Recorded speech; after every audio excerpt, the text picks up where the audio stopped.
That when you heard Nicole, you couldn't help think of Tom. During her years married to Tom Cruise, she definitely let her career take a backseat to his. And once she left that relationship, it was like the floodgates opened. She did the Oscar-nominated portrayal of Virginia Woolf in The Hours. In the 90s, Nicole Kidman had it all. A great film career, a loving A-lister husband, 2 kids. Then in 2001, her Top Gun pulled a runner. I always think the most interesting thing about her is, after her divorce from Tom Cruise, you almost thought she would just fade gently into the night. Nicole was under contract to play the suicidal poet Virginia Woolf in The Hours. Not a happy theme for someone going through a divorce. I actually tried to pull out of making the movie because I didn't want to work, and I pulled out of a number of movies, and I just went, no, and I got to pull out of this one too, even though I'm contracted, and they wouldn't let me out.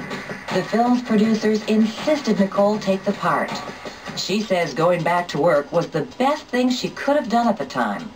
It was so good for me to go and get lost in that rather than sort of wallow, you know.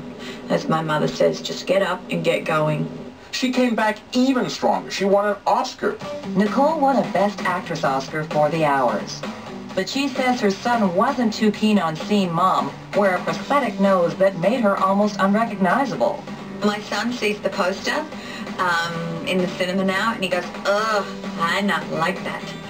I don't like that nose. It was sort of a bone of contention the other night when we were walking.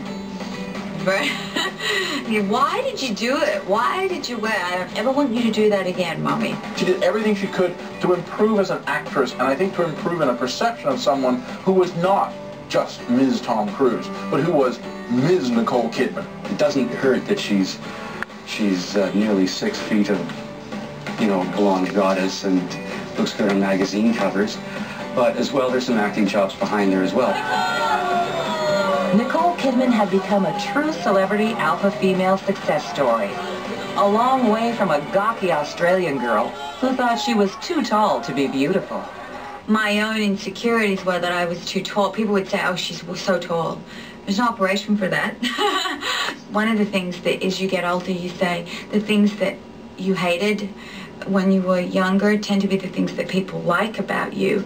Nicole got into the business at age 15. A music video led to appearances in a TV series and 4 films later that same year. She didn't entirely like the experience. I was a child actor, and I didn't really like that. It's sort of a little condescending. I mean, I think when you're just becoming a teenager, the last thing you want is some adult kind of telling you what to do or how to do it. When her mom developed breast cancer, Nicole dropped out of college to take care of her. A year later, she was in LA, making films like Dead Calm and Days of Thunder, which is where she met Tom Cruise. I think Tom Cruise got a young, vibrant woman at his side, and I think Nicole Kidman got building fame and fortune that resulted in her being a superstar. It worked for both of them, so you have to say right on. Tom and Nicole adopted 2 children and were married for 10 years before splitting. Now married to country singer Keith Urban, Nicole has even more alpha power than when she was with Tom. I think the best measure of her success is that all she had to do was mention to someone in Hollywood that she really liked that mid-60s TV show Bewitched, and they greenlit a movie version of it that starred her. The movie tanked, and she can still do anything she wants. That's power. Nicole Kidman is an odd bird as an alpha woman. She likes to come across as almost demure, and at the same time is pushing all your buttons and manipulating everything. In 2006, Nicole's production company, Blossom Films, signed a 3-year deal with 20th Century Fox.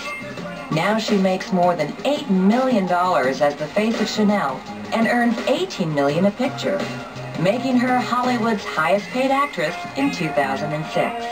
I get to live a very ordinary life except when I act, and it's all sort of crazy. She's almost a little scary and not as upfront as I would like to see someone in her position. She's always still trying to hide behind the "I'm just a girl" thing. A-list actress, film producer, hit song pop singer, UNICEF Goodwill Ambassador, Nicole Kidman has become one of the world's top alpha female success stories. And I think now I say, I'm far more comfortable in my own skin. Is there different ways that I would want to look or behave? Or certainly, but at the same time, there's, you know,